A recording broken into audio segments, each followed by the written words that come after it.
Good evening. I'd like to now begin the 182nd Ocean Forum.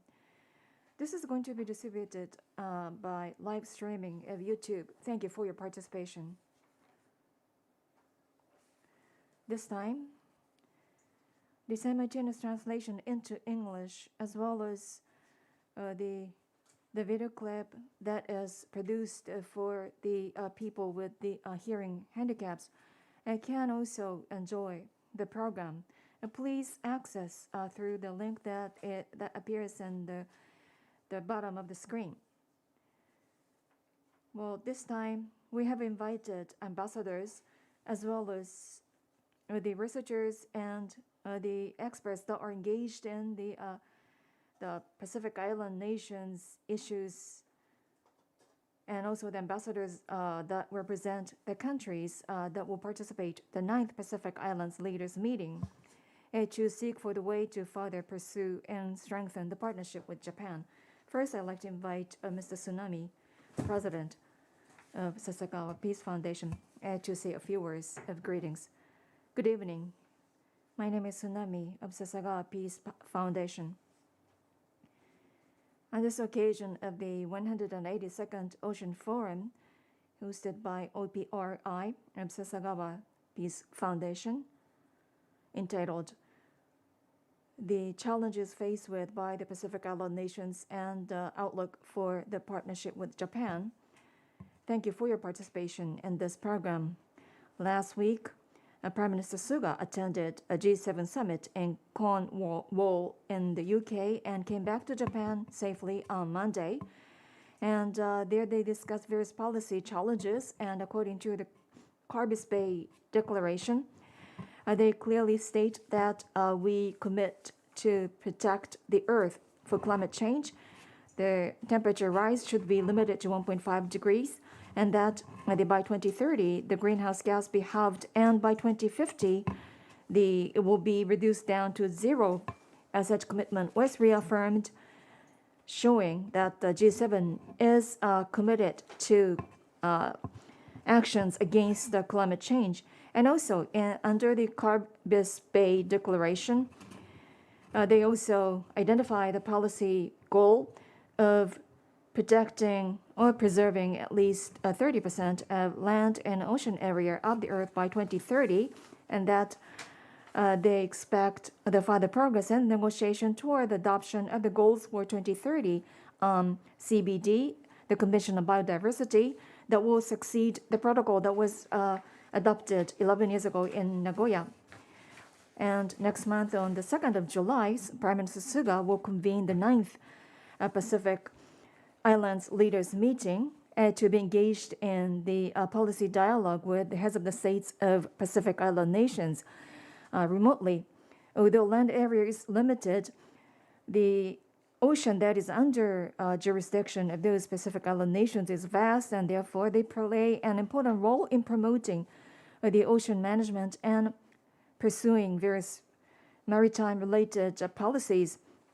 Although some of the Pacific Island nations suffer the impact of the COVID-19 pandemic, many of them successfully contained the infection to zero, yet because they had to close their door to international tourists to prevent infection, their tourism industry and economy are hard hit, and therefore the question is how to resuscitate or revitalize the economy through various efforts to prevent the spread of infection.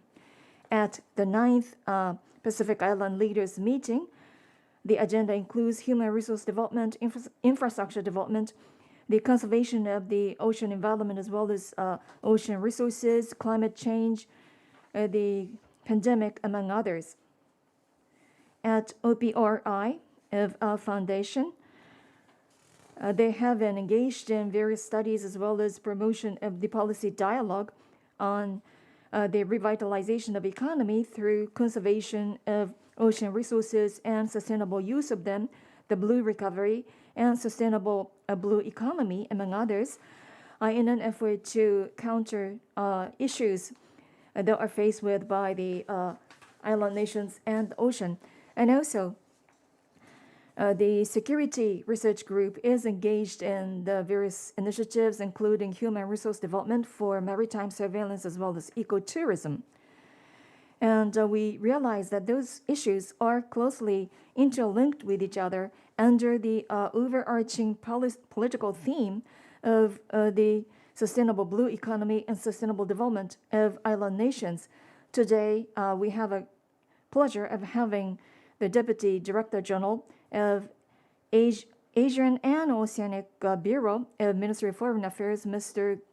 Sone Kenko, to give us the keynote speech.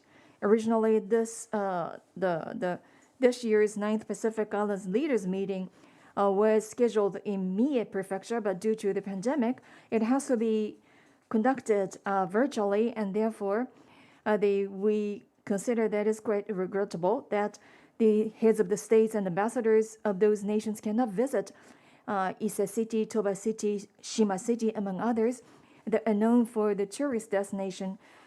But today, we are looking forward to productive discussion with the participation by the experts from Mie Prefecture on the fishery, the aquaculture, shipping, among others. Those experts would participate in the session discussing the ocean and coastal challenges. That's on our part.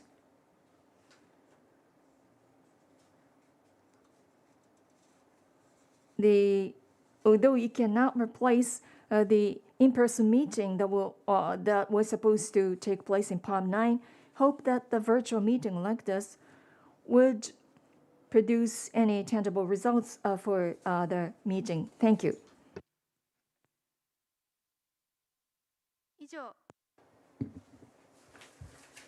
Thank you, Mr. Tsunami, for the opening remark. Now we'd like to go on to keynote panel session. Now I turn the microphone to Mr. Masanori Kobayashi, a Senior Research Fellow of the OPRI SPF. For questions and comments, please send us by 5:45 this evening. And you can also download the material used for today from the access link down on the screen. Thank you very much. Welcome indeed, and it is a great pleasure for us to be able to meet with your participation. I have been encouraged strongly by the opening remark by Mr. Tsunami. By having the ocean the forum, we'd like to have active discussions in the run-up to the Palm 9.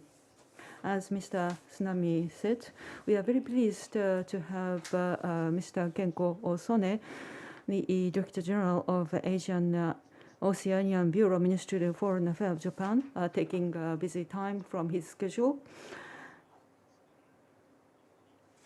And under his leadership, the final preparation is underway for Palm 9. And we are very pleased to have Mr. Sone for the first keynote speech for the outlook of this Palm 9.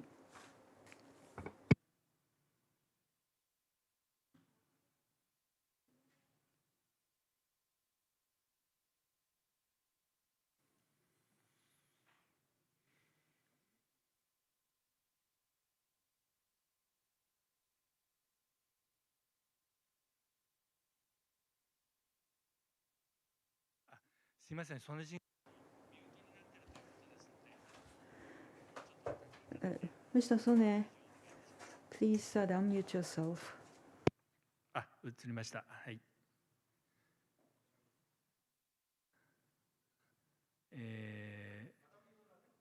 またミュートになった画面の下の方の、ミュートボリュームのサインですか。Unmute, please. Yes, you have the floor. 聞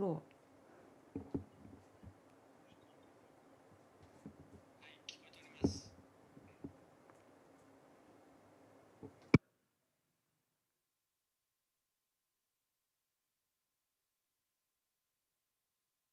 それでは曽根審議官お願いいたします。Mr. Sono, you have the floor.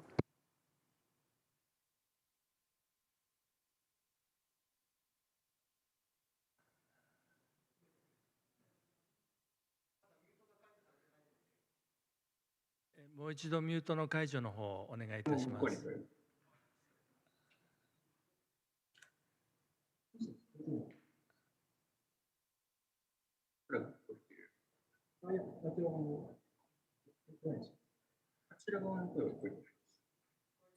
すいません、外務省の曽根ですけども、聞こえ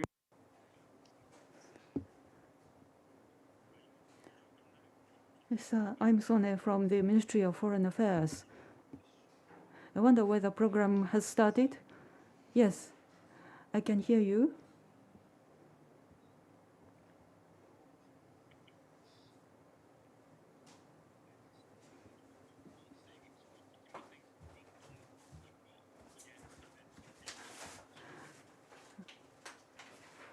Apparently, I don't have access to the program that is underway. Is someone speaking?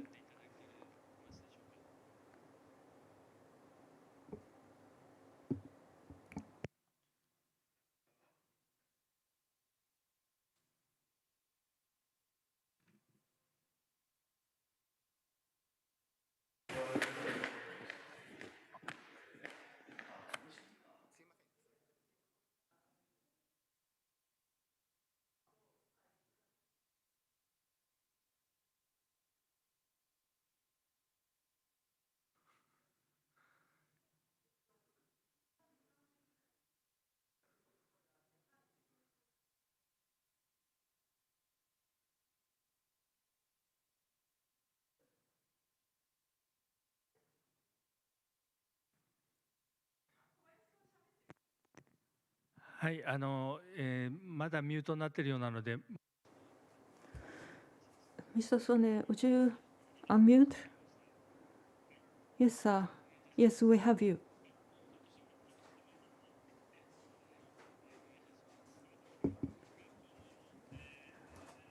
I'm very pleased to be able to join you today from the Ministry of Foreign Affairs. I'm very sorry for this technical problem.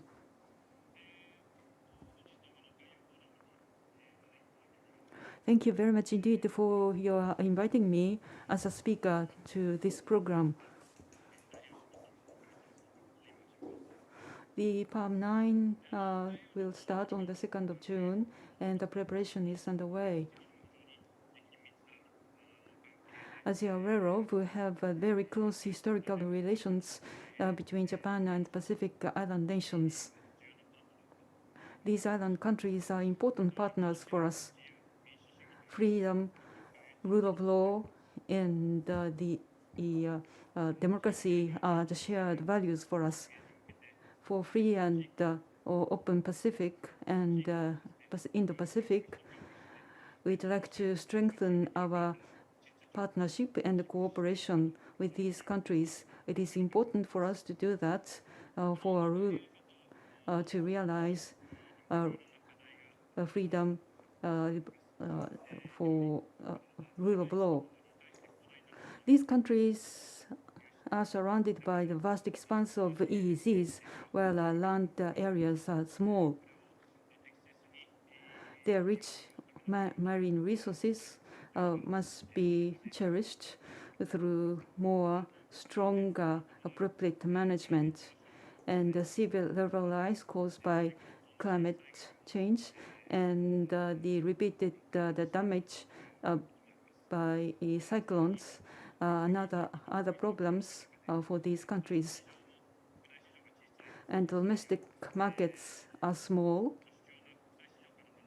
and they have the disadvantage of long distance in order to have access to international markets. Climate change and disaster mitigation are particularly high priority issues for us.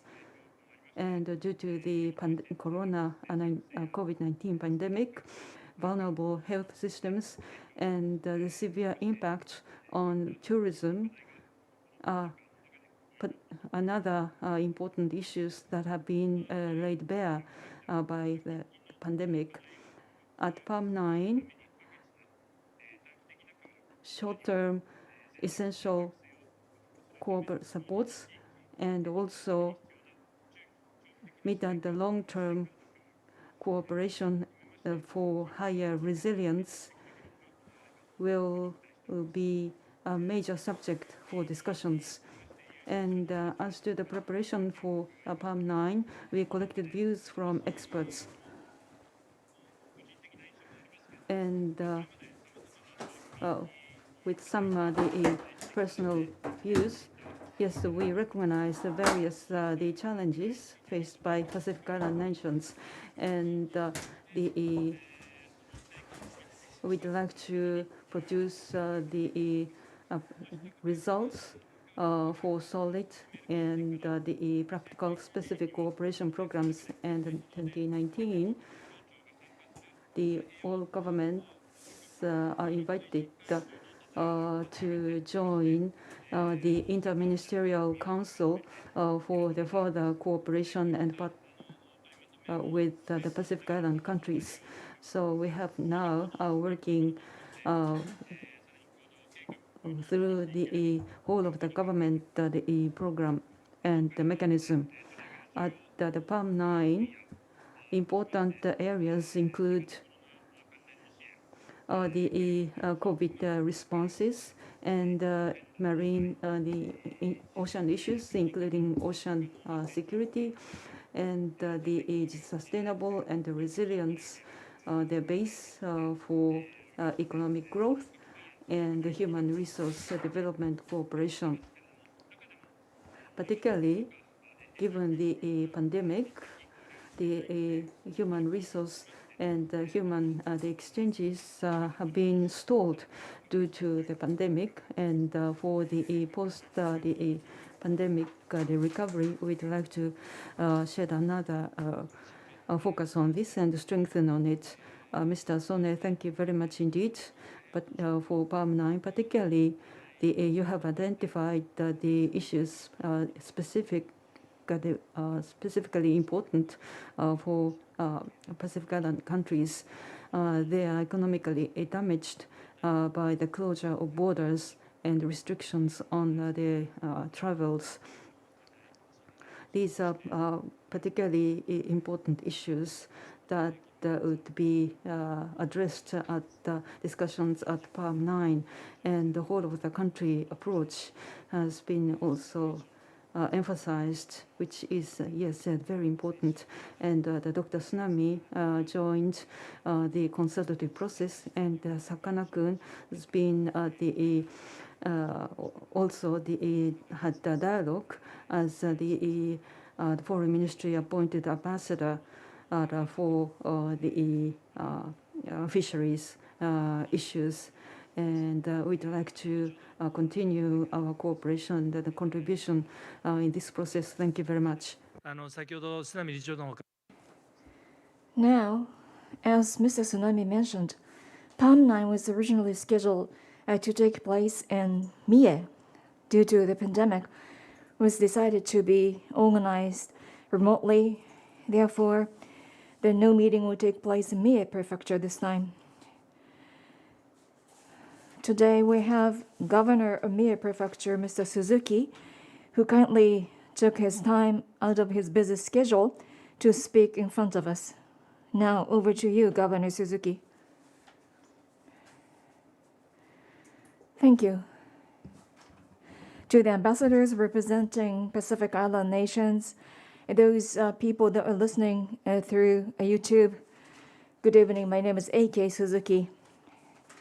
I am very much delighted to be invited to the 182nd Ocean Forum. Mr. Tsunami and members of Sasagawa Peace Foundation, thank you very much for your contribution. Also, Mr. Sone and the people from Ministry of Foreign Affairs, we are also grateful for your support and contribution.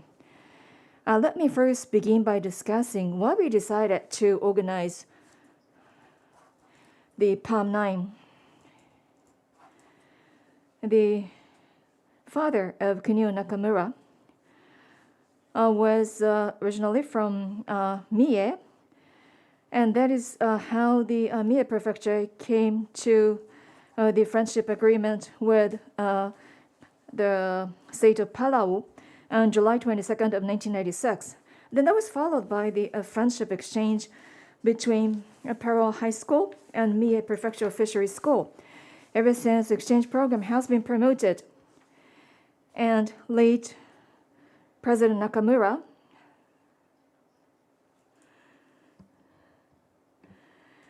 his canoe is displayed in our school,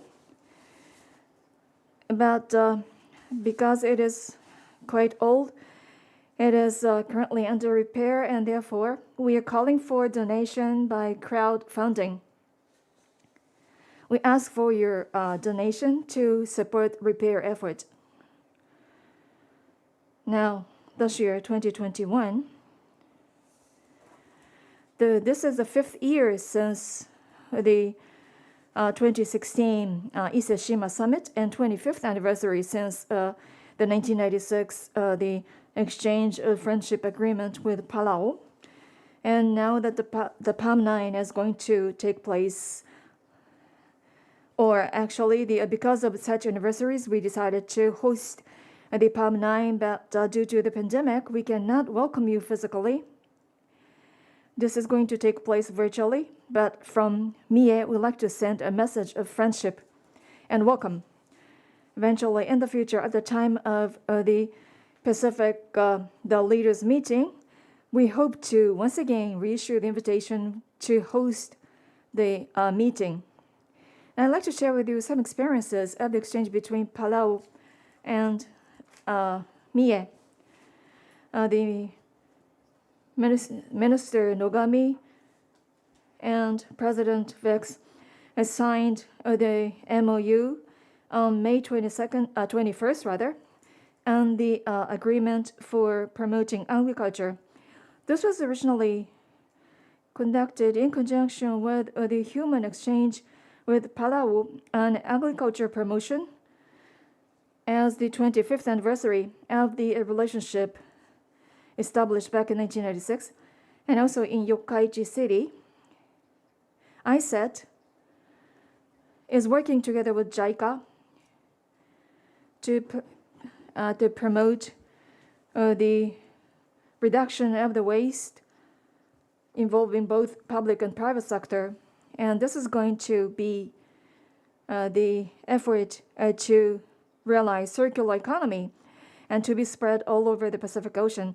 And also, from the municipality point of view, 5 prefectures, including Mie Prefecture, have initiated in May 2018 the establishment of the network involving those local municipalities, prefectures, and the Pacific Island nations. Now I am the representative of this network this year, and therefore there is going to be the meeting and the network. And I ask for your continued support and cooperation to this endeavor. The sustainable economic development is a common challenge between Pacific Island nations and local municipalities in Japan. And we are faced with the constraint including various resources. On the other hand, taking advantage of the cultural asset and historical asset, we have engaged in the exchange program. And we are trying to reflect the needs of our counterpart, trying to reconcile the different needs to promote partnership between two sides. The Palm 9 is going to take place. This is to shed more light and deepen the bond with Pacific Island nations. On the part of Mie Prefecture, we are determined to promote further exchange and partnership program and hope that those municipalities as well as Pacific Island nations would support our initiative. Thank you very much, Governor Suzuki. You mentioned about the close relationship between Mie and Pacific Island nations. And also, I understand that this year marks anniversaries in various contexts.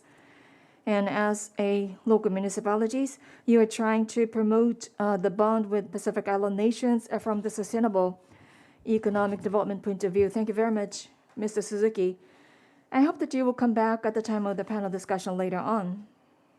3つの国 Today, we have the three ambassadors from the Pacific Island countries. Today, the ambassador of the independent state of Samoa to Japan, and also we have Ambassador Francis Matsutaro, Republic of Palau to Japan, as well as Ambassador Suka Mangisi, Ambassador of the Kingdom of Tonga to Japan. Three ambassadors here with us, and I really thank you for joining this meeting online. First, I have a very distinct pleasure to introduce Ambassador Sira. We call her Ambassador Sira from the independent state of Samoa to give us remarks in the light of the forthcoming Palm 9 and your preparation and expectation to the Palm 9. Ambassador Sira, please take the floor. Thank you very much, Mr. Moderator. Audio okay? Yes, we can hear you well. Perfect, perfect. Well, Excellencies and colleagues, ladies and gentlemen, I am very pleased to have this opportunity to make a few remarks at this symposium. And I firstly want to thank the Sasakawa Peace Foundation and specifically the Ocean Policy Research Institute for organizing this event that hopefully provides a platform for further dialogue on issues pertinent to the relations and partnership between Pacific Island countries and Japan, particularly in the midst of difficult times due to COVID-19 pandemic. A key pillar of this relationship is the PALM framework that was initiated to strengthen relations with the Pacific countries and work jointly towards the development of the Pacific region. The 9th PALM Summit, as we have heard this afternoon, will be held in the very near future. But in the interest of time, I will try and confine my brief remarks to three areas. Firstly, on socio-economic cooperation. The COVID pandemic has resulted in significant socio-economic challenges in all our countries, uncovering weaknesses in our health infrastructure and our preparedness. At the same time, border closures and travel restrictions have severely impacted our small tourism-dependent economies, leaving unprecedented levels of unemployment. Critical for post-COVID recovery and for economies to build back better is support for small, micro, and medium-sized enterprises in key sectors of the economy, such as tourism and hospitality, agriculture and fisheries, trade and manufacturing. Strengthening health infrastructure and systems, including appropriate training to mitigate the impacts of COVID-19, is critical for the recovery of our small island countries. Promoting resilient economic development through durable partnerships, trade and investment links, robust health and education systems, connectivity, and digital economy is very important. Human resource development through on-the-job training and labor mobility opportunities between Pacific peoples and Japan for mutually beneficial outcomes is integral. Secondly, on sustainable ocean. The Pacific Ocean provides island communities their cultural and historical identity and heritage, and is relied upon for the livelihoods and food security of our Pacific people. Governments work closely with communities, including through projects and training for marine protected areas and community-based management systems. Our Blue Pacific identity speaks to the collective potential of our shared stewardship of the Pacific Ocean and our long-standing commitment to sustainable integrated ocean management that promotes the sustainable use and management and conservation of marine and coastal resources in our Blue Pacific continent that we call home for future generations. It is with this in mind that we expressed our deep concern over the decision by the government of Japan to discharge the Advanced Liquid Processing System, or ALPS, treated water from the Fukushima Daiichi nuclear power station into the Pacific Ocean. Our leaders have called for further consultation and independent and verifiable scientific assessments on the impacts of this discharge, including possible environmental, health, and economic impacts. Thirdly, climate change and disaster resilience remain a priority area for the Pacific. Climate change is the single greatest threat facing our Blue Pacific. Extreme weather events like cyclones, floods, droughts are becoming the norm now, with rising sea levels threatening our very own existence on this planet. The climate ocean's nexus cannot be overlooked or unheeded. Pacific countries are implementing ambitious renewable energy and decarbonization plans and other climate resilience activities as ways to adapt and mitigate the effects of climate change and to contribute to global efforts to reduce greenhouse gas emissions. We welcome, in this regard, Japan's pledge to be carbon neutral by the year 2050 and express our sincere appreciation for its tremendous support and assistance in disaster resilience in the Pacific. With that, I thank you very much. Thank you very much, Ambassador Sira, for your very articulate remarks highlighting the importance of marine protected areas and also raising your concern about nuclear power plant, treated water discharge plant, and also this climate ocean nexus. We really thank you for these remarks. And Samoa, as a host country of the Secretariat of Pacific Regional Environment Program, Samoa is also playing a key role in forging the marine environment conservation and sustainable use. So I thank you indeed, Ambassador Sira, for your remarks. I'm just advised to invite first Ambassador Sukamangisi. スカマンギシ駐日トンガ大使から次にご挨拶いただきまして、その後松太郎駐日パラオ大使にお願いしたいと思います。それでは駐日トンガ大使スカマンギシ様、よろしくお願いいたします。ありがとうございます。発言の機会いただきありがとうございます。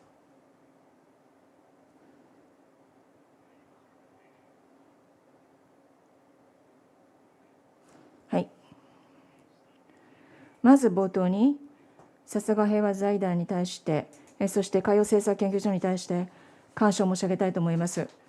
タイムリーなパネルを主催し、大変重要なテーマについて議論するということ、今回、パーム9が数週間以内に開かれる中で開いてくださったことを感謝するとともに、また三重県知事にもご出席であり、そしてパームプラス G のプロセス、さらには、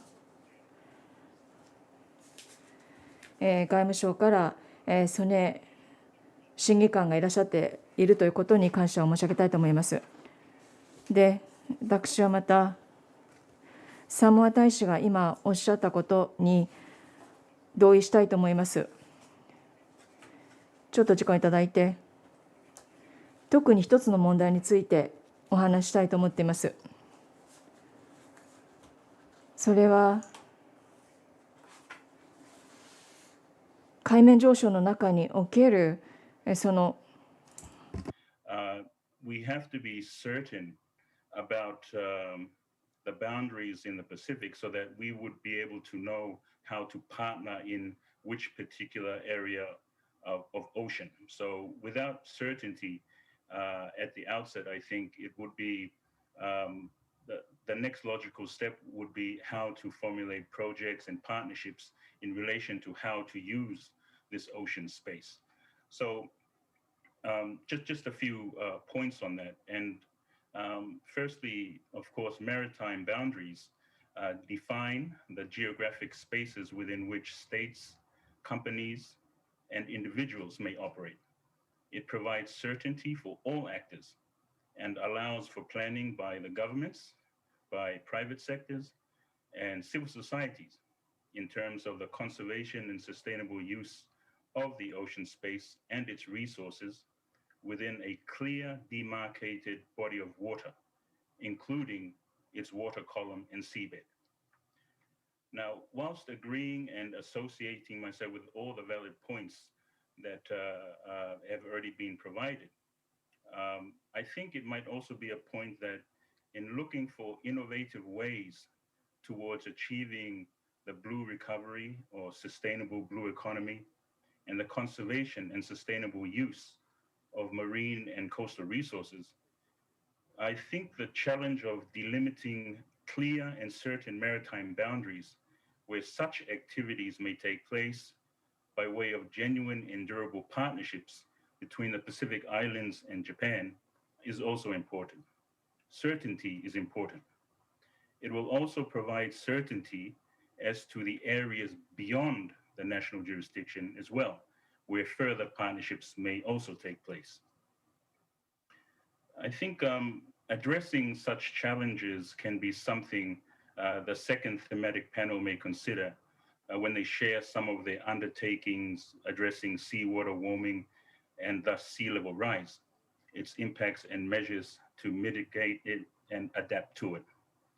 But in terms of my contribution, this issue of the need for maritime boundaries to be delimited according to UNCLOS, it has been spoken by the leaders of the Pacific Island Forum.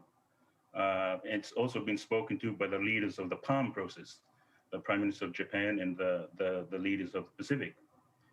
The Pacific Island Forum leaders have also spoken to the importance of ensuring that these maritime boundaries are not eroded by the onset of sea level rise, resulting from the negative effects of the climate-ocean nexus. So just a quick question is that what kind of partnerships between Japan and the Pacific Island countries can be formulated to address this challenge, especially in the light of the Palm 9 summit in the coming weeks? Perhaps under the pillar of cooperation related to maritime order based on the rule of law and the sustainability of ocean resources, we might think about possible partnerships in the following manner.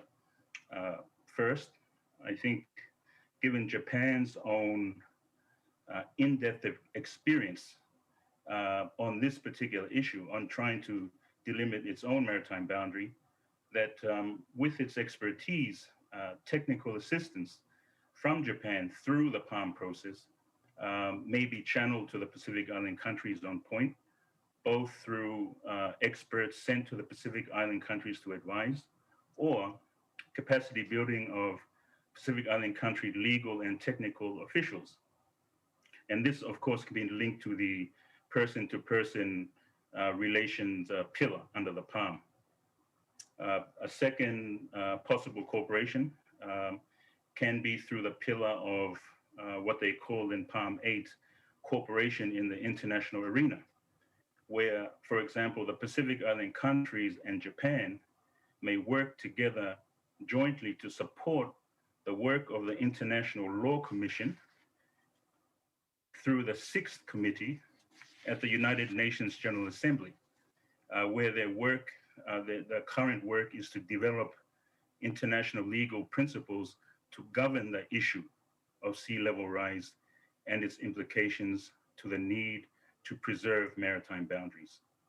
And just one last thought in terms of possible partnerships is that when we are able to determine this certainty and this clarity that comes with maritime boundaries in the Pacific Island countries, then partnerships between Japanese private sector, particularly what Ambassador Samoa spoke to, particularly with small and medium-sized businesses, and corresponding to private sector entities in the Pacific Islands, can be then catalyzed because there's certainty in terms of the area, can be catalyzed through the PALM, and especially through the PALM plus G mechanism, the PALM plus the governors mechanism that is being developed, and of course that's being chaired by Governor Suzuki now, that's currently being developed to facilitate Pacific Island countries' direct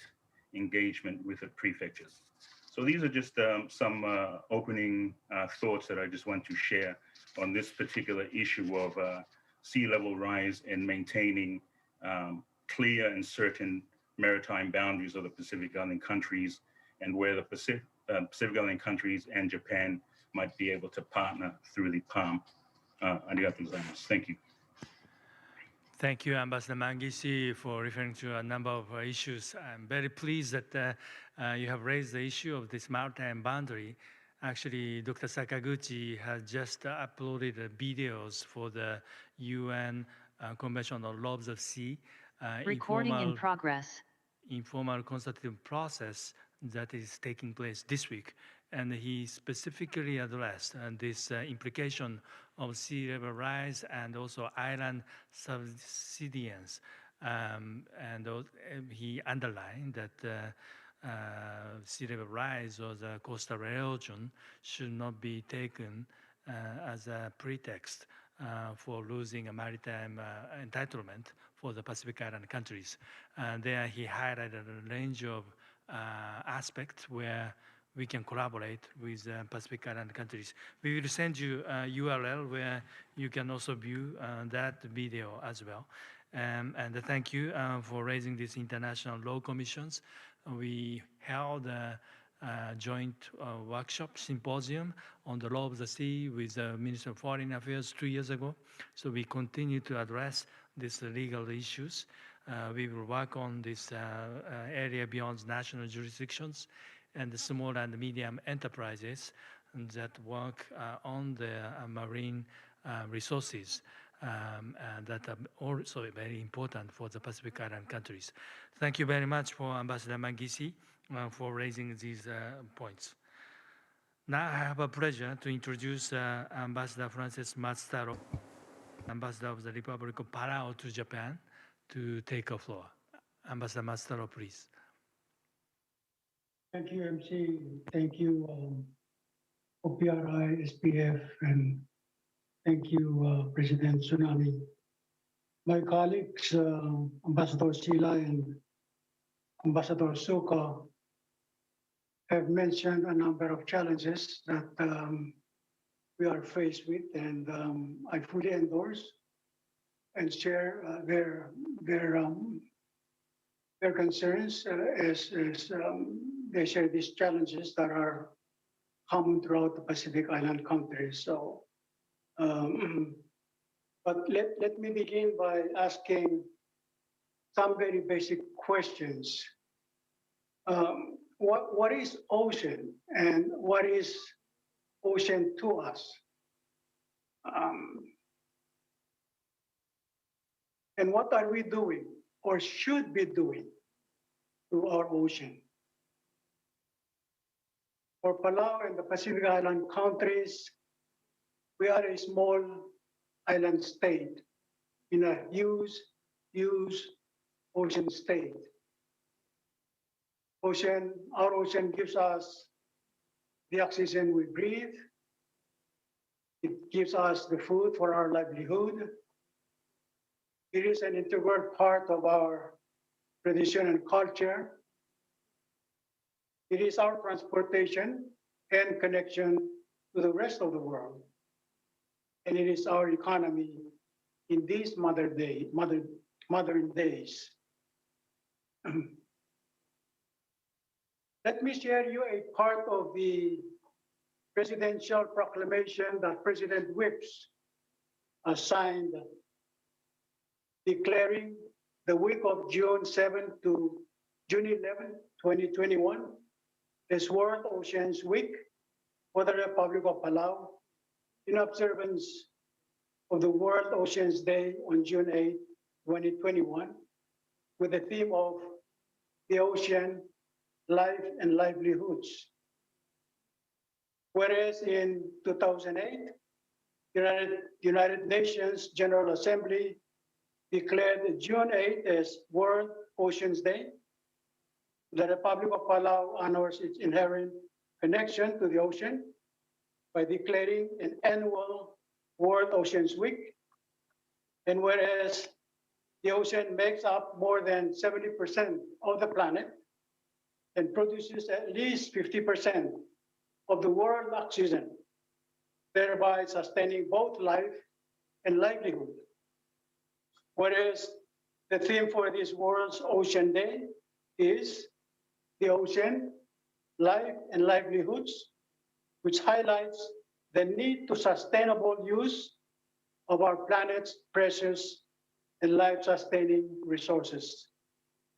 Whereas this year is particularly significant as it launches the United Nations Decade of Challenges to meet Sustainable Development Goal number 14, conserve and sustainably use the oceans, seas, and marine resources by 2030.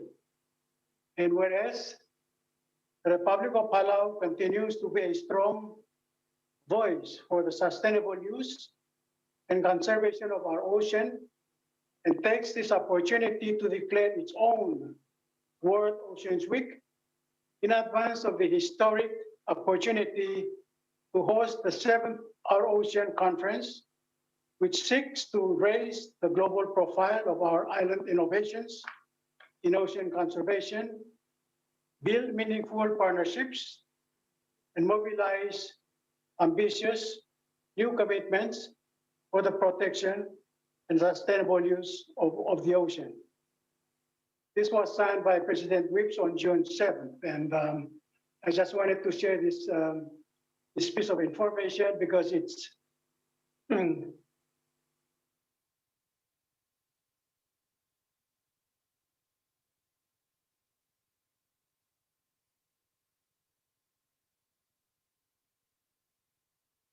it is a significant value that the President of the Republic of Palau has proclaimed, and that as we continue to respond to these challenges, as a small island country, we look to Japan as a development partner in our challenges to respond to these issues. And let me just stop here, and then I will join the panelists for the discussions of the challenges that we face regarding our ocean and the challenges that will be brought to the attention of PALM-9 leaders. Thank you. Thank you, Ambassador Matsutaro, for referring to a number of initiatives that the government of Palau has been taking in connection with the 7th Our Ocean Conference. Our office is very pleased to collaborate with the government of Palau in organizing this 7th conference that is postponed from last year to this year, and then thereafter possibly early next year. So this continuous process will give us advantage in substantiating our preparation for the conference, and we will make sure great success at the forthcoming 7th Our Ocean Conference in partnership with other collaborators. So thank you for the 3 ambassadors. And now I have a pleasure to introduce our president of the Ocean Policy Research Institute, Dr. Hide Sakaguchi. He has assumed the current positions April this year. And after listening to Mr. Sone and Governor Suzuki and the 3 ambassadors, may I invite Dr. Sakaguchi to make some reactions to their interventions. Dr. Sakaguchi, please. 皆さん、こんにちは。先ほどご紹介いただきました。Thank you for the introduction. My name is Sakaguchi. I'm the president of the OPRI. I have been serving as a president since April, but back to the period until March, I was the director of GEMSTEC. Therefore, I had the pleasure of having working together with those that are engaged in ocean and maritime related development. I succeeded Mr. Tsunami, and I'm interested in promoting the ocean policy researches as well as the policy dialogue through collaboration and partnership with those concerned within Japan and outside of Japan as well, toward the realization of the sustainable ocean utilization. For the past few days, I had the opportunity of discussing or greeting the ambassadors of Pacific Island nations and online, including Her Excellency Ambassador Tuala Ulele, Ambassador Mangishi of Tonga, and Ambassador Matsutaro of Palau, and also Ambassador Matai Toga of Fiji, who was not present in this meeting. Especially yesterday, we organized the international seminar inviting the international researchers, scientists, as well as representatives of NGOs. There we discussed the serious economic damage that is experienced by the Pacific Island nations due to the pandemic, and despite that, how to promote the conservation and sustainable use of ocean and ocean resources for economic the redevelopment, and how to promote tourism while containing and preventing the spread of infection. And also, we share the concern about the sea level rising, as well as the torrential rain and the storm surge, among others, due to the water temperature rise. And we had a very informative discussion by those distinguished speakers today as well. And thus, I hope that the PALM9 would be successful in promoting the various measures that would be effective toward their goal. And also, I was very much encouraged to hear the strong and powerful message by Governor Suzuki of Mie Prefecture. I hope that as such initiatives involving prefectures would be further promoted, and we on the part of Sasagawa Peace Foundation are willing to support such initiatives. And I'm very much grateful for the informative and productive discussion by the distinguished speakers. And I'm also looking forward to the panel discussion that will be discussing various challenges to be shared with by the participants from MIA. Mangishi and Ambassador Matsutaro for your insightful and encouraging remarks and support. As we discussed before, OPRI is ready to undertake further research and the policy dialogue towards achieving sustainable ocean and blue economy, particularly in the Pacific Island countries. We would like to continue to benefit from your advice and support, and then I will make sure OPRI will play instrumental role in achieving such objectives. Thank you very much. 坂口所長、ありがとうございました。いろいろ、岸谷ともお話をいただきました。鈴木三重県知事の方が次のご予定があるということで、鈴木の知事の方から特に3人の大使のお話をお伺いいただいて、何か補足いただけるような点がございましたら簡単に一言お願いしたいと思います。鈴木知事、いかがでしょうか。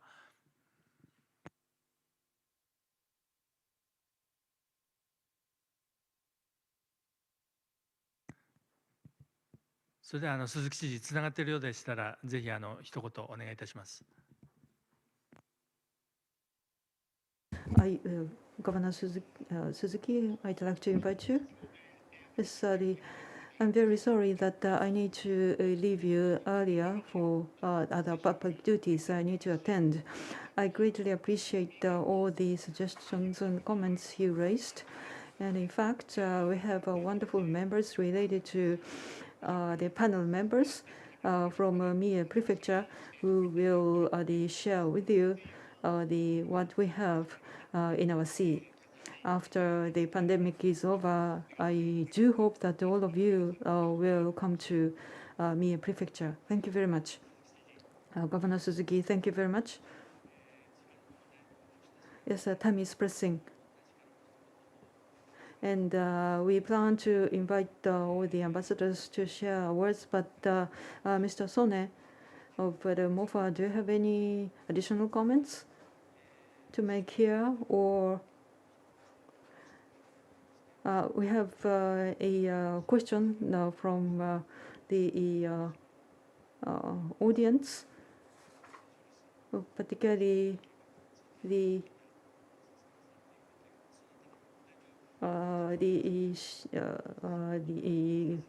concerns raised by the ambassador of the Samoa concerning the treated water from Fukushima Kambaichi nuclear power stations.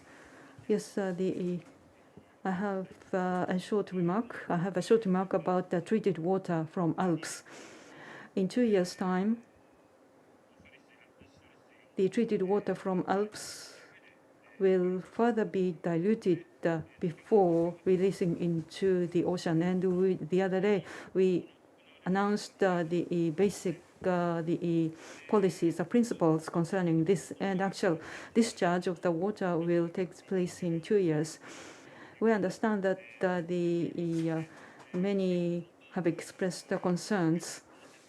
So in the process toward the Palm 9, already we created various opportunities to explain our policies and positions, including the Palm 9 member countries represent missions in Japan, as well as the other foreign missions in Japan. And we also have the video link with the other countries. And IAEA's the independent views and expert views have already been implemented in our actions already. Of course, if something happens, then the most affected are the areas of the local community. So we will not do anything that would be deemed unsafe. So we will continue providing information based on science, and we will continue so that we'd be able to address concerns expressed, so that we can have a good result. And as to the maritime boundaries, yes, the expertise have to be developed through human resource development programs. That is our important area, our priority area, and the knowledge on UNCLOS needs to be further developed through various the forms of programs or cooperations. I'd like to talk with the Pacific Island countries for specifics. And the ambassador of Palau, we appreciate the country's the ongoing effort for the ocean, our ocean. Of course, that is an important program, and Japan, together with the Sasakawa Peace Foundation, would like to continue our support and cooperation. The Palm 9, we will continue our preparation so that we can have a successful Palm 9, and I do appreciate your ongoing support for this. Thank you very much. Ambassador Matsutaro for joining us. I really apologize that we run out of time, but we will make sure that we will have another opportunity to follow up to our discussions. Just to add about this water discharge issues, we have also Dr. Kamatsu sitting in the room who has coordinated our briefing note on this subject. And I think this also relates to risk communications. We have to have a proper understanding and a mutual communication on this subject, as Mr. Sone just mentioned. So once again, I thank you for everyone to participate in this first keynote panel. And once again, I apologize that we run out of time. But with this, I'd like to conclude the keynote panel. Let's give a big round of applause to all the panelists. Thank you very much.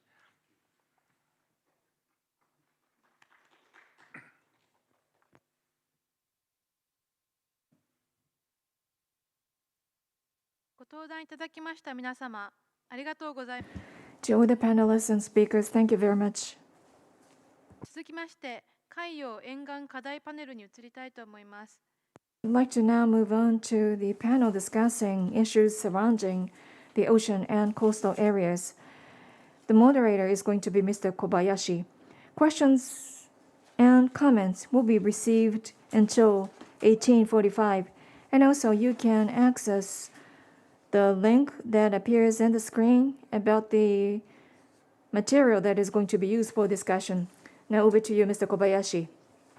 Yes, this is a panel session. We are discussing various issues surrounding the ocean and coastal areas. We have invited experts from Mie Prefecture to share with us their views. We have 6 members today.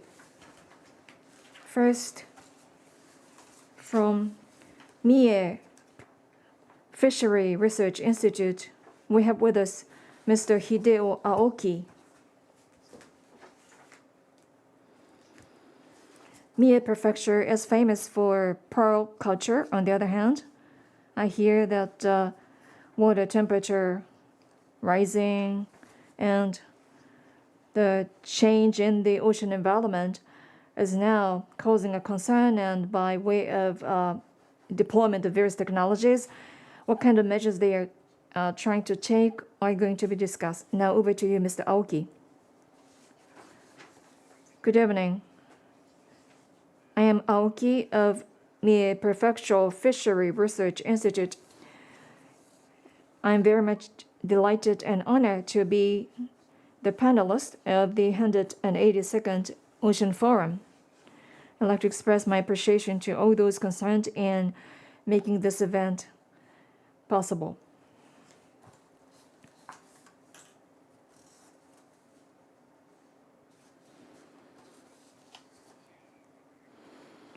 About the change in the surface temperature and the responses against rising water temperature in the aquaculture industry. That's the topic of my presentation. Our research institute is located in Shima City, facing Ago Bay, at the mouth of Ago Bay in Mie Prefecture.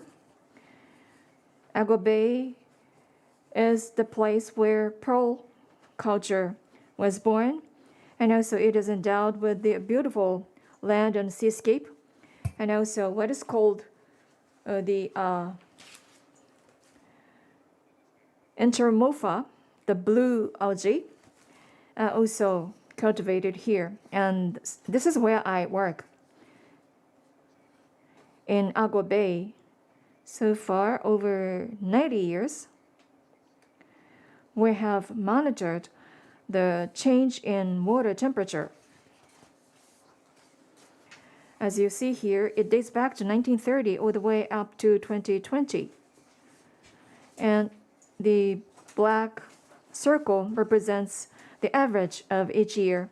And the black line, the black curve, that shows moving average of 5 years. And then this red solid line, this shows the long-term trend. If you take a look at the blue curve, which is a 5-year moving average, we see a change over a certain period, like 2019, 2020. If you take a look at the water temperature, this is in fact unprecedented. It is quite high, and in the case of the long-term trend over a century, there is a rise of 1.1 degree centigrade, especially since 1970s. The temperature rise has been accelerated. And please note the yellow hatched area. This corresponds to the period when the Kuroshio, the large maunder, was observed.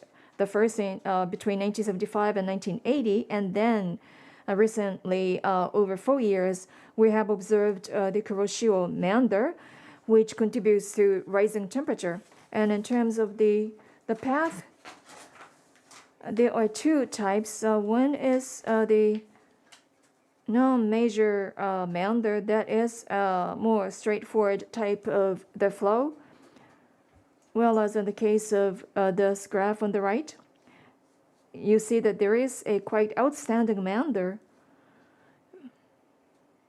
In such a case, from a mainstream of Kuroshio, the warm current, the warm flow, flows into Mie Prefecture area from Kuroshio current, further pushing up the temperature. As I said earlier, the type A, that is a large maunder type, which has been maintained for 8 years, the 4 years since 2017. And so far, accordingly, the high water temperature and high tide level have been recorded. As a result, there are various negative impacts that cause a concern for us. For instance, we see the shellfish mortality increase, the reduction in production volume, and also seaweed. The seeding timing is delayed. As a result, the harvest volume is reduced as well. And also, the red tide seems to persist longer than before. And eventually, we expect that the area that is suitable for aquaculture would move further northward, and this would result in higher mortality and also the slow growth of the fish. And also the seashell is considered to be affected by the acidification of the ocean. Now, this is the trend of the volume of the aquaculture for the sea bream, the pearl, and the seaweed. As you see, all of them show declining trend. As to the decline,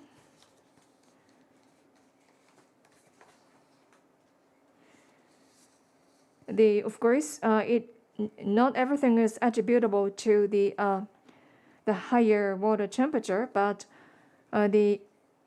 when the volume is going down with the high water temperature maintained, and then that would further hurt the aquaculture activities. And therefore, there are various initiatives to respond to such higher water temperature. First is the use of ICT in Ago Bay and Ise Bay. The water temperature as well as salinity data are monitored on a real-time basis, trying to optimize the management condition of the aquaculture for pearl and seaweed to minimize the damage. And also, there is an initiative to develop the new type of the seaweed which can resist higher water temperature. We selected particular types of the sailors that were resistant against the higher water temperature, and the new variety, Mie no Akari, was developed. So as a next goal, we also want to develop the seashell and the fish that are resistant against the oligotrophication as well as the resistant against various diseases. Thank you. This concludes my presentation. Thank you very much, Mr. Aoki. You mentioned about the water temperature rise, which may not be directly related or which may not be all attributable as a cause for the declining the aquaculture. But if such a condition would continue in the future, this would result in the further damage. I'd like to come back to you later on for Q&A session. 正弘さん、NTT アグリテクノロジーの中戸川さんに、この ICT の利用について今、青木さんからお話がありますけれども、その関連もあるかと思いますが、お話をいただきたいと思います。それでは中戸川さん、お願いいたします。ただいまご紹介に預かります。Thank you for the introduction. My name is Nakatogawa of NTT Agri-Technology. I am very much honored to be invited to this Ocean Forum. We are mainly focusing on various challenges experienced by primary industry and trying to support such an industry with ICT, and we have experience of being engaged in various initiatives and projects. Because time is limited, I'd like to start my discussion on the main theme. I'd like to share with you the presentation material with you.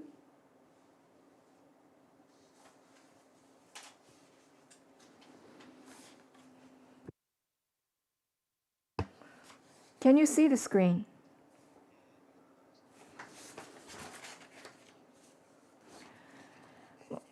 As has been already introduced, I am Nakatogawa of NTT Agri-Technology, discussing the project to solve challenges on pearl culturing in Ago Bay. The pearl represents 15.2% of the fishery products that were exported, and globally, the pearls produced in Japan represent more than 40% of the share. This is considered to be one of the important the industries for Japan. However, due to the impacts of the climate change, we are seeing rising mortality of the pearl oyster. The picture here shows the pearl oyster that is dead. I took the photo from the website of Mie Prefecture. If you take a look at the graph on the right, in 2019 and 2020, you see the one-year-old shell, the young shell. Usually the mortality rate is 15%, but for those 2 years, the mortality rate was 3 times higher than that. Therefore, in view of that, to work on such a challenge, we considered use of sensor to be attached to the pearl oyster, trying to elucidate the causes behind the mortality of the pearl oyster. And we are working together with the Mie Prefecture. And this is specifics about the project. There are 7 parameters we are interested in: water temperature, salinity, pH, and electric conductivity, dissolved oxygen, the number of opening and closing out the shell, the outside air temperature, and humidity. Their sensors would be attached to the pearl oyster so that we can count the number of opening and closing out the shell to see whether there is any correlation between such a parameter and the changing environment. And of course, such a project should not produce any significant result if it is conducted in a single year. Therefore, we are interested in carrying out a project over multiple years. First, in year 1 and year 2, we collect data and then try to analyze the causality among different parameters and then try to develop solutions to them.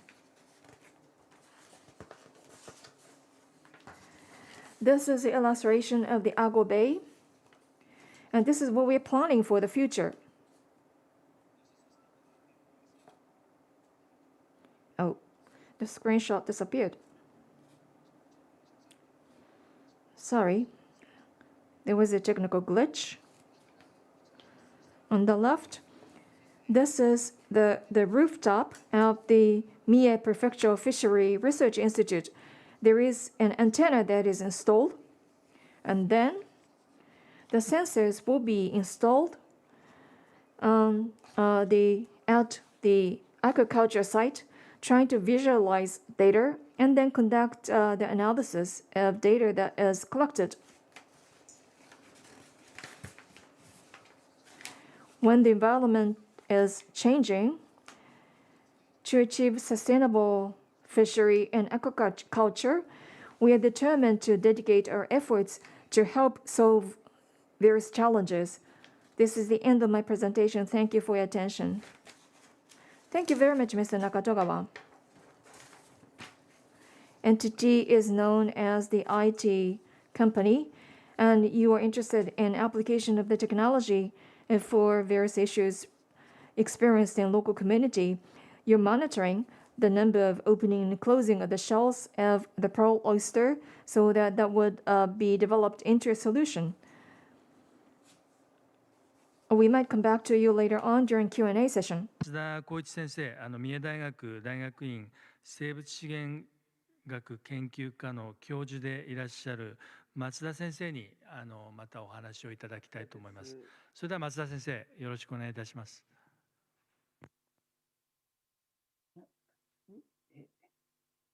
小林さんの音声がちょっとミュートになってて聞こえないんですけど。松田先生、聞こえますか？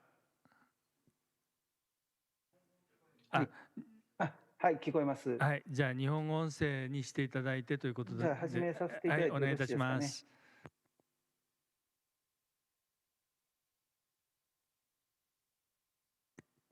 はい、どうぞ。はい、それじゃあThank you very much. My name is Hirokazu Matsuda of Mie University. It's a great pleasure to be able to speak to you today. Are you able to see my material? Yes, it's the full screen now. My name is Matsuda. It is a great pleasure for me to be able to speak to you today. I have been studying the lobster, the Japanese cucumber, or rather sedentic species.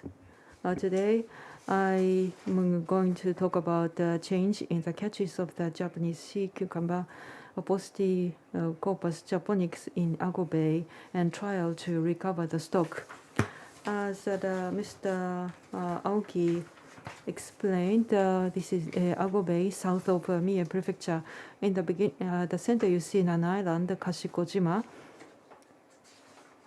where it was supposed to be the venue of the Palm 9. It is a very beautiful scenic place. And the Japanese sea cucumber is distributed widely here. So hook fishing and the diving, the fishing have been traditional method to catch Japanese sea cucumber, which is a very important ocean resources for the local community. There are two types, largely speaking, green and black. And you can see the trend of the catches of these two since 2012. This is a catch by ton. So over the last 2 years, the catches have been on the rapid decline, and we see a long-term trend of decreasing catches as well. And what are the reasons behind it? There are possible several reasons. One, higher seawater temperatures in Ago Bay. The higher the sea water means that the Japanese the sea cucumber is lives in a cold water animal, so they lose the vigorousness in the warmer temperature. And these are the sea cucumbers under estivation. So during this time and towards summer and the autumn, they hibernate or estivation in the high temperature periods while weathering the higher temperatures of the water. So they are weak in the warmer environment. So for about a week, they have a planktonic period. And then they move on to the benthic stage. And in order to settle on the bottom of the sea, they grow. So, but because of the higher warmer temperature, the temperature of the seawater, the brown algae, which is important for the settlement of the Japanese the sea cucumber, has been disappearing. So the sea urchin instead have been increasing because of the warming of the water. So as the countermeasures, rather than the academic approach, we have been the local community-based approach, particularly with the children. We installed bamboo reefs like this. It is a very small-scale experimental program, so that the planktonic reef phase can be successfully moved on to the benthic stage of their life within the Ago Bay. So we need to wait and see how successful this will turn out. But there are only limited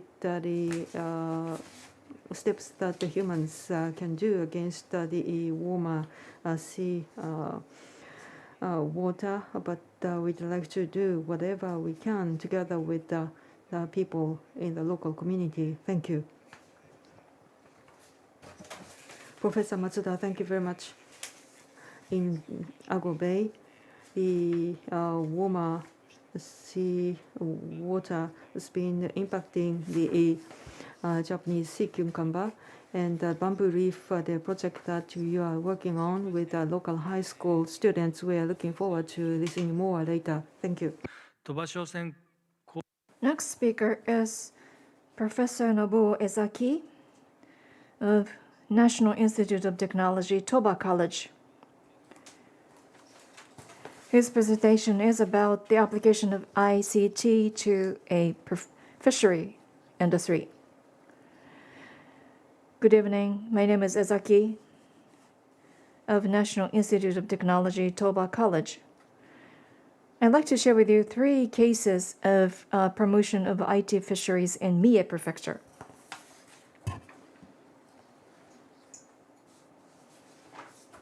In promoting IT application to fishery industry in Mie Prefecture, the first case has to do with the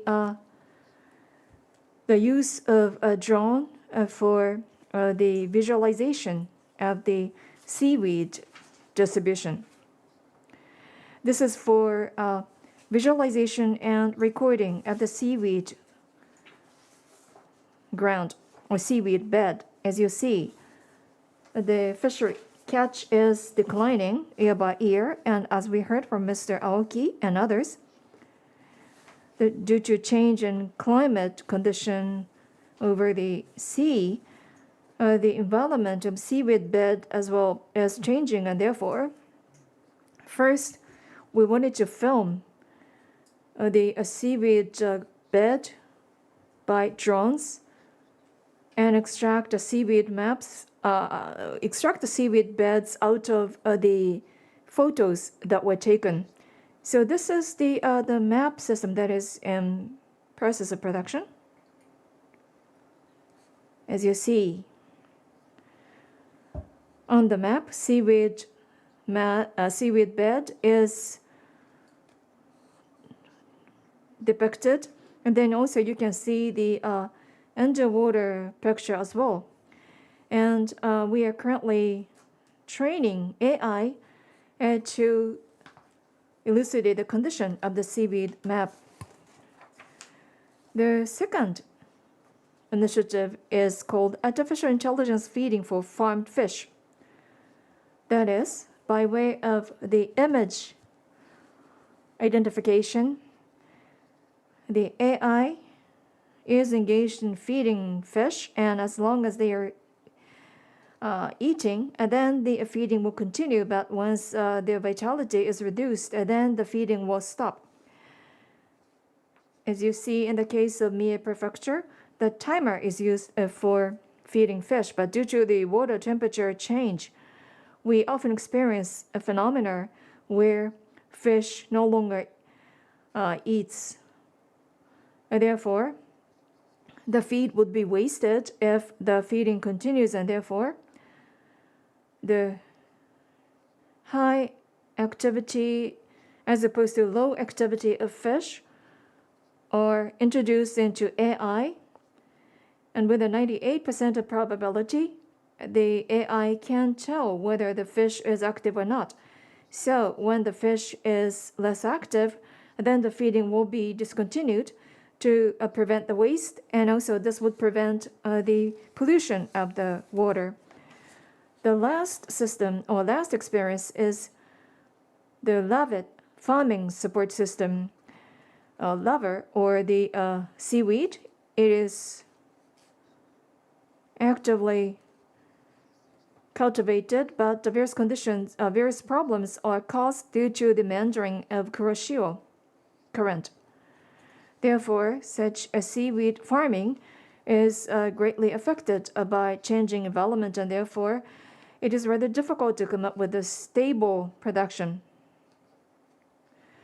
So first, the main aim is to detect the fish and birds feeding on seaweed. And next is about the tide level prediction.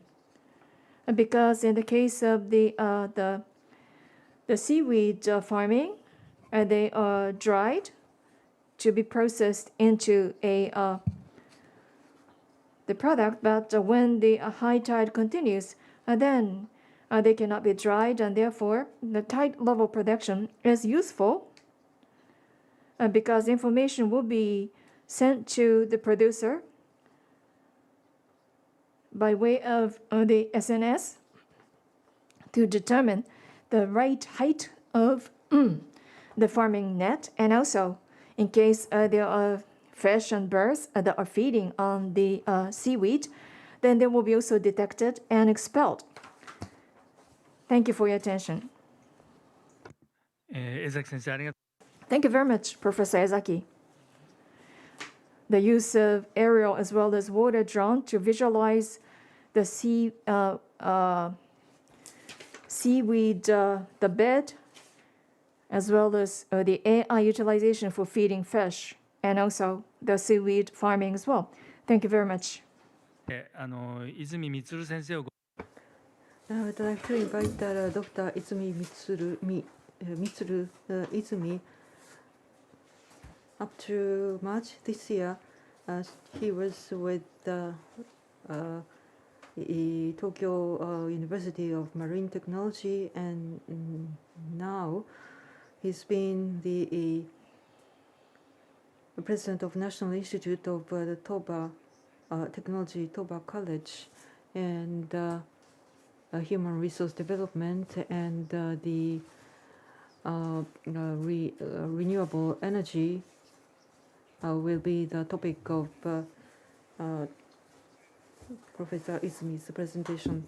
Thank you very much. My name is Izumi, National Institute of Technology, Toba College. I'd like to talk about human resource development in Mie Prefecture. We are located to educate students at a higher education institution for maritime industry. Toba College is located in Toba City, established in 1881. And Toba City is in the midst of the Ise-shima National Park. We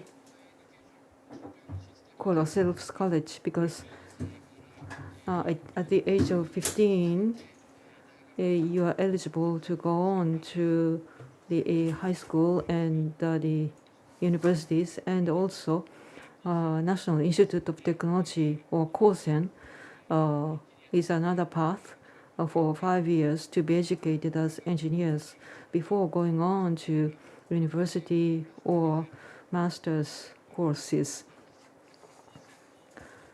So we are one of those Kosens, Toba College. And specifically speaking, we have a maritime technology department and also informatics and mechanical engineering department, where Professor Esaki teaches, and then advanced course follows for additional 2-year education. And in the Meiji period, 6 great educators, including the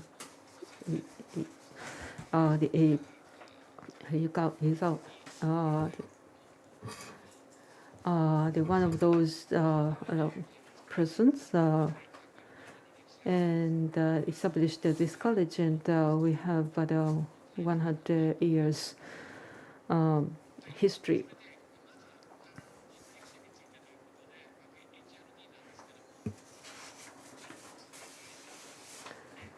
And human resource development for the next generation, and particularly for the maritime technology. On the screen, you see some parts of the Pacific countries, Papua New Guinea, Australia, and Melanesia, Micronesia, and Melanesia, and the French Polynesia. Fiji is here.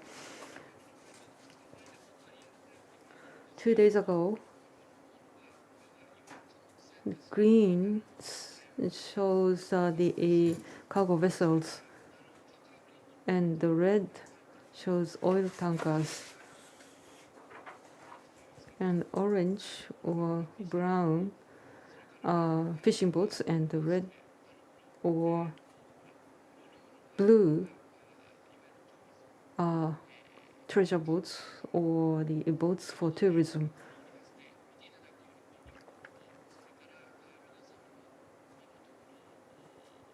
So between Japan and your countries,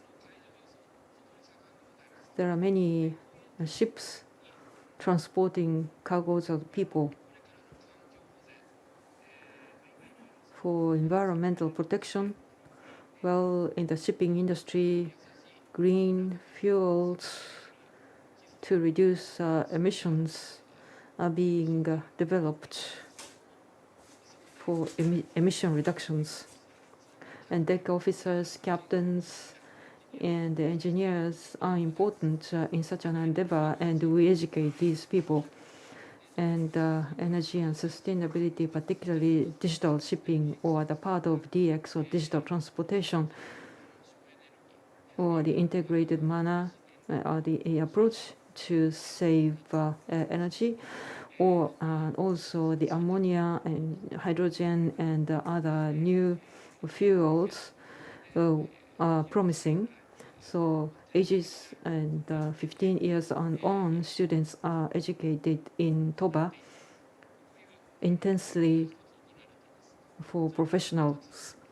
And this is where Professor Esaki belongs to.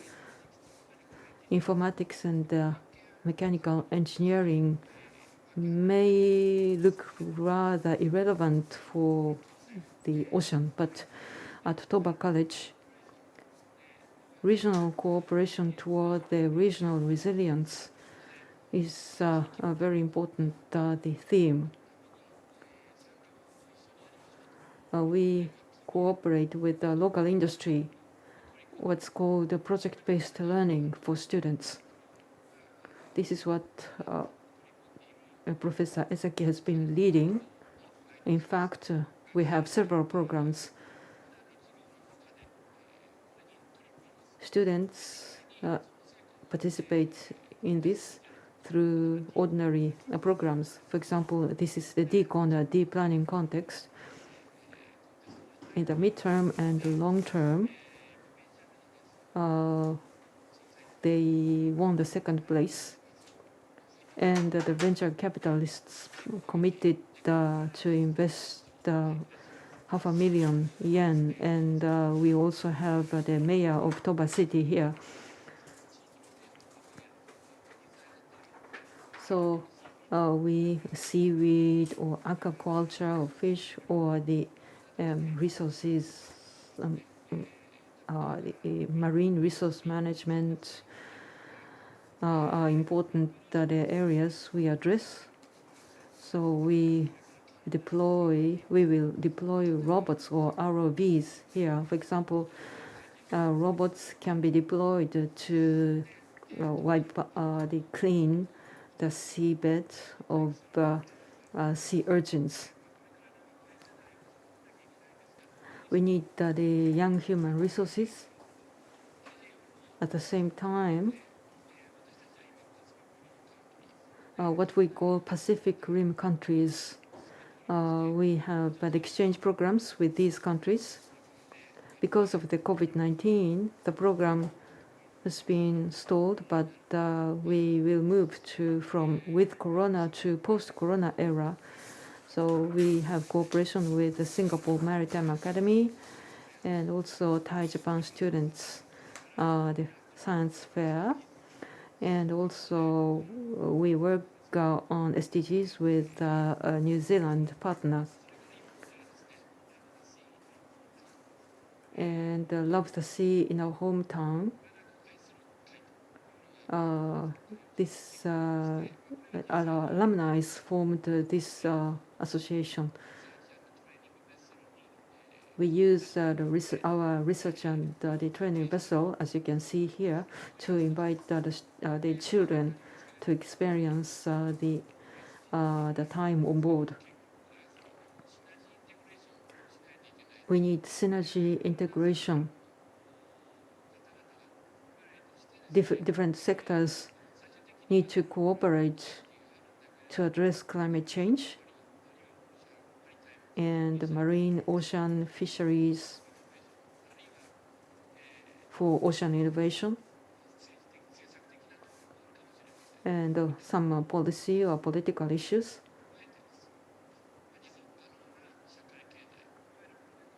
So blue economy or sustainable society are our ultimate objective. As Governor Suzuki said, wherever you are in Mie or the Pacific Islands, all of these are shared concerns and objectives. And as academia and also together with Mie University, we'd like to continue our contributions. And at Toba College, we have alumni, and Megumi Gunji, one of our alumni, have been working in Palau up to recently as part of JICA's senior volunteer program. And she was a seafarer, Perilu, and she worked at the power station in Perilu, and she talked about the fond memories she had in Pacific Islands. So I would like to welcome you in Toba. Thank you very much, Professor Izumi. Thank you very much for the human resource development programs as well as the practical experience program and international cooperation programs as well. Thank you very much. I'll have another participant from the Mie Prefecture, Ms. Matsumi Mitsuhashi, member or the president of the Shima Ama Divers, the Association. Ms. Mitsuhashi is a active the diver fisher today. Good afternoon. Ms. Mitsuhashi, good afternoon. Did you dive today? Well, I took the day off today because the sea was rough. It was raining today. So when did you dive the last time, and how much the abalone and the turban shells caught? These days we have the bad weathers. In fact, the only 9 days ago, I dived most recently. I usually dive twice a day, but on that day, I dived only in the morning. So at the midday, the weather started to turn bad, and so I took the 16 kilograms of the turban shells and no abalones on that day, because the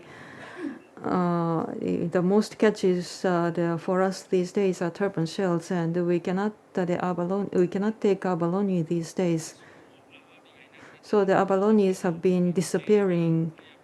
What's the reason? The warming of the sea and the losing of the seaweed? Yes. Global warming is talked about often, and I believe that that is a major problem.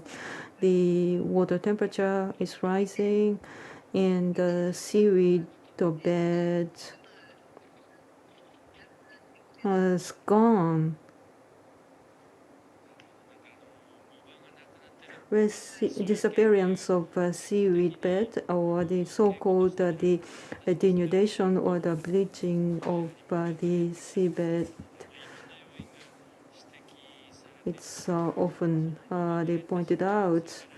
So the loss of the seaweed bed, and also you said that you have the more bad weathers, and the tourism is impacted. I believe that I think the weather conditions are being impacting as well. In comparison with the 2019, during the Golden Week period, the tourism has the number of tourists has gone down by 60 to 70% from 2 years ago. So for many people in the tourist industry, well, the oysters and the fresh the oysters served to the tourists.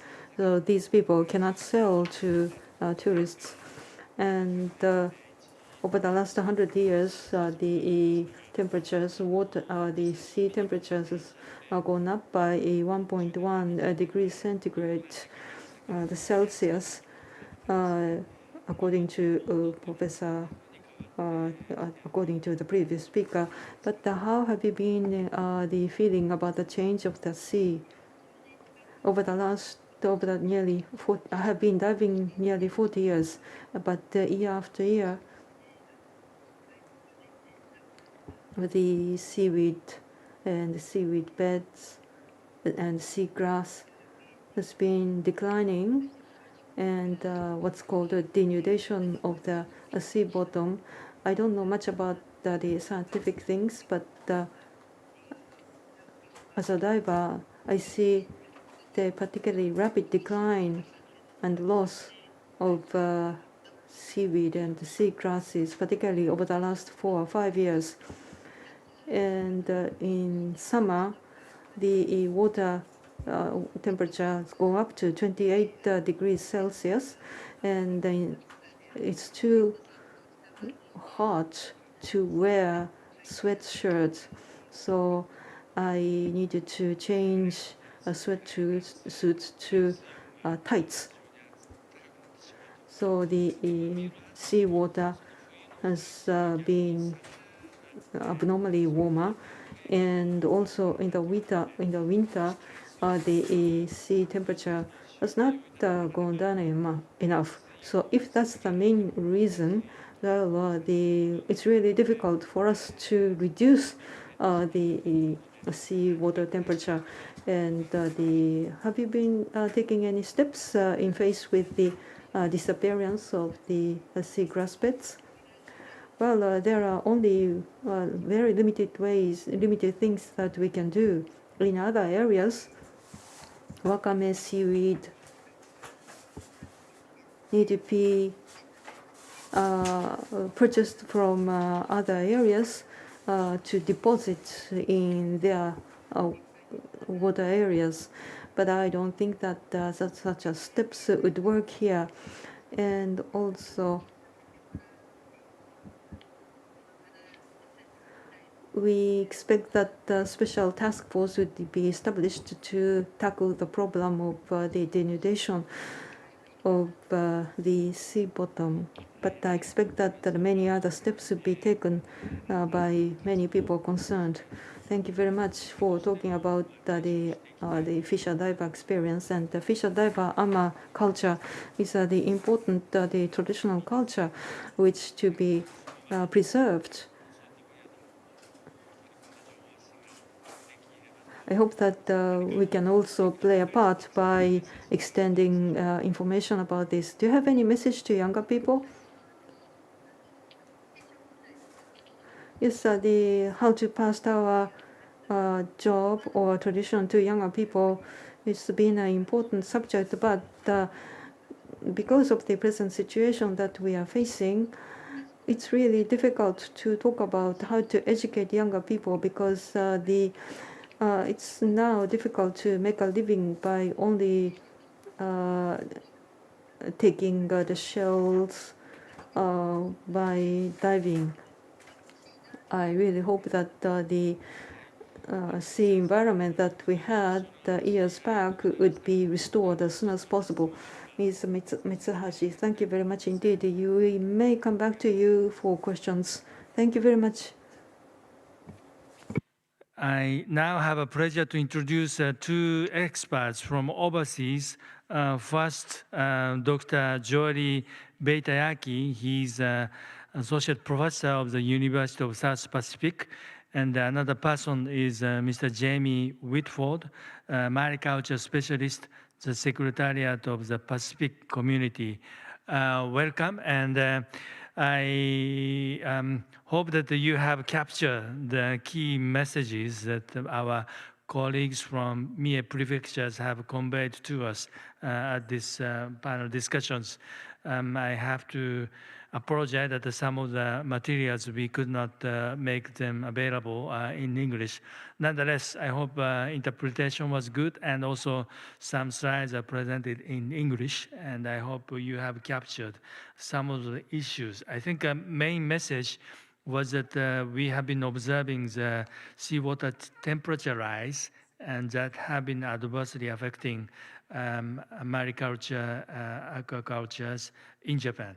And the companies and the university research institutes are trying to apply the ICT technologies to mitigate such adverse impact and also optimize, for instance, the feeding for the red sea beam and some other aquaculture fish stocks. AI has been applied as well. So I hope you have captured them, and I'm just wondering if you have extracted any key findings and that may have some replication values for the benefit of the Pacific Island countries. May I just invite Joely to make some remarks? I'm sorry that we are a bit running out of time, but if you can make your comment concise, I highly appreciate. So, Professor Joely Beitayaki, please take a floor.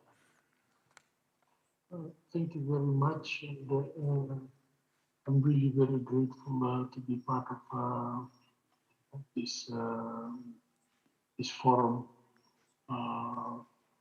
It's a pleasure to see the colleagues in Mie Prefecture mention the work that they are, interesting work that they are doing to ensure that we try the best we can to maintain the balance between our use of the resources and the management of those very resources, because they are important for us. And I'm very grateful. I have been to Mie, and I've been struck by the beauty of the place. And today I am even more convinced of the work, interesting work that is being done to try and sustain the resources for the prefecture and its people. And the point that I to emphasize is that you are very lucky that you have the capacity to be dedicating scientists and other stakeholders like divers to share their experiences and knowledge in order to promote the message that resource management now is critical, and it's up to every one of us to do that. And I also would like to acknowledge the assistance that Pacific Islanders have been receiving from Japan, Japanese institutions and universities in training our people so that they can go back to the Pacific and help bring about kind of resource management and sustainable use that we learn from their experience in Japan. So, Thank you, Professor Joel Bayataki. And we consider that the USP is one of the very important partner organizations to promote human resource development and science and technology research. So thank you indeed for your very strong message about this merit on the collaborations between Japan and the Pacific Island countries. May I now invite Mr. Jamie Whitford to give us your feedback to the presentations you have just listened. Jamie, can I invite you to take the floor? Thank you kindly. Very interesting to hear the work and some of the history of the prefecture. A lot of what you're doing is, of course, relevant for the Pacific. The challenge of trying to unlock the aquaculture potential of the islands remains quite difficult, not the least because of the isolation from markets. Japan is a bit of a novel market for various Pacific products, particularly seaweed and pearls, and so the relationship is of a long historical importance and very significant. Pacific pearling is still struggling, but still exists, particularly in French Polynesia. A lot of the industry that is still ongoing in Papua New Guinea and Fiji particularly can certainly do with continued Japanese support, particularly with the issue of qualified and experienced seeding technicians who might be able to stay in the region for several years to adapt to the morphology and the slight differences that the oysters in the Pacific have to develop a high quality pearl that is still, we know, very popular in the Japanese market and in worldwide markets, as long as the quality is high. Pacific pearling maintains its future alongside Japanese pearling, utilizing the techniques that were developed in the prefecture. And so it's a long history that can quickly continue on. The Pacific still remains poised on, I guess, some commercial finfish production. I know there's interest in the region into trying to develop milkfish farming in the Pacific Islands. And so hopefully some of the Japanese experience with marine finfish might be able to be adapted to the Pacific experience. Again, we have a problem with a lack of access to international markets. And of course, a lack of access to feed is another problem for the Pacific with commercial finfish farming. But the domestic markets are becoming increasingly sophisticated and capable. And so we know that the opportunities that we have in the natural resources of the Pacific soon will come to fruition for some developments that most likely will be driven by technology from overseas, including Japan. But thanks for a very interesting evening here. Thank you, finally. Okay, thank you, Mr. Jamie Whitford, for your remarks, and we indeed hope to promote collaboration with you to see how the Japanese experiences can be shared with the Pacific Island countries. I also saw power farming in Marshall Island, and I'm sure that a number of countries have an interest in promoting aquaculture. We are running out of time. I have to apologize, but just maybe a few words from maybe Aoki-san, Ezaki-san, and Matsuda Sensei about ご質問がちょっとありまして、その青木さんに質問。There are questions. アコヤガイの栄死について。Well, it's about the mortality of the pearl oyster. Is it due to the lack of nutrition, or is it because of the red tide? If you can tell us about the cause of the mortality, and as to Professor Ezaki about the use of ICT for water temperature information, for distribution of such an information, and how it is utilized for operation, what kind of technical support is offered. And then to Professor Matsuda about the sea cucumber, Japanese sea cucumber, whether it feeds only on particular type of the seaweed or any seaweed could be used as a feed for sea cucumber. If you can give us a short, succinct answer, starting from Mr. Aoki. Yes. Thank you for the question. About the mortality of the pearl oyster in recent years, especially last year and 2 years ago, mortality rate was rather high. High water temperature and the shortage of feed seem to be the major cause, resulting in lower vitality of the pearl oyster. At least one of the reasons have to do with those factors. And then there are other environmental factors as well that resulted in some compounding effect, resulting in mortality. As to the red tide and direct impact or damage due to red tide, it was not confirmed. Thank you. Now, Professor Dr. Ezaki, please. About the distribution of data, yes, every 30 minutes, the temperature and other data can be seen from the smartphone, and there are no the buttons. You only flip the surface so that and that way you can see the water temperature and other data that we receive. And perhaps if you have the opportunity to operate the screen, then you'll be able to feel the easy to use. The sea cucumber feeds on seaweed during a very short period of time when they are fixed on the seabed.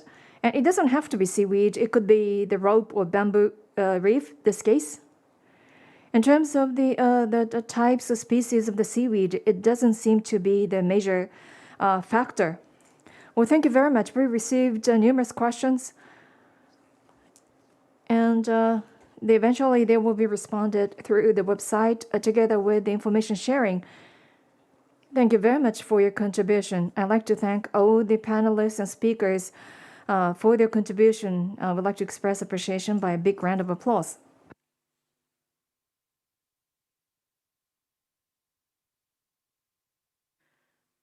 Thank you very much, the panelists. Before closing, I'd like to invite Mr. Eiji Sakai, the Deputy Director of the OPRI, SPF, for a closing remark. Good evening, ladies and gentlemen. My name is Eiichi Sakai, Deputy Director of the OPRI. It's a great pleasure for me to be able to give you a brief the closing remark.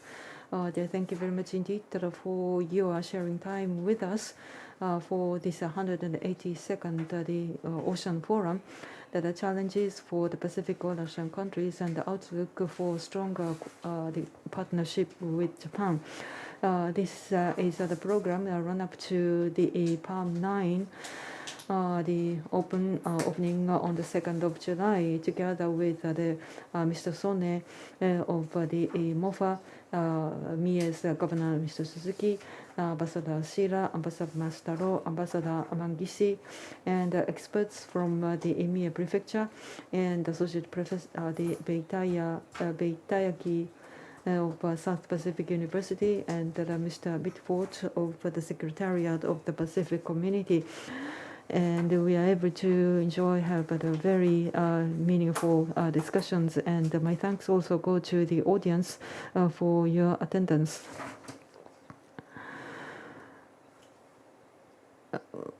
For us, the partnership with the Pacific Island countries are particularly important for us, given the change in the marine environment, climate change, and the crisis caused by the COVID-19. I sincerely hope that today's program will lead us to a stronger partnership between Japan and Pacific Island countries and international other community. Now, before we close, I deliver some remark in English. 大使の皆様、専門家の皆様、その他の皆様、ご参加いただきましてありがとうございました。今日の議論を通じまして、太平洋島しょ国、日本、そして国際的なパートナーとの、パートナーシップが強まり、そして持続可能な海洋への海洋が実現することを、望みたいと思います。太平洋および海洋を次世代、現在および次の世代のために持続可能なものに共にしていきたいと思います。ありがとうございました。またお目にかかりたいと思います。Thank you. This concludes our opening remark, closing remark.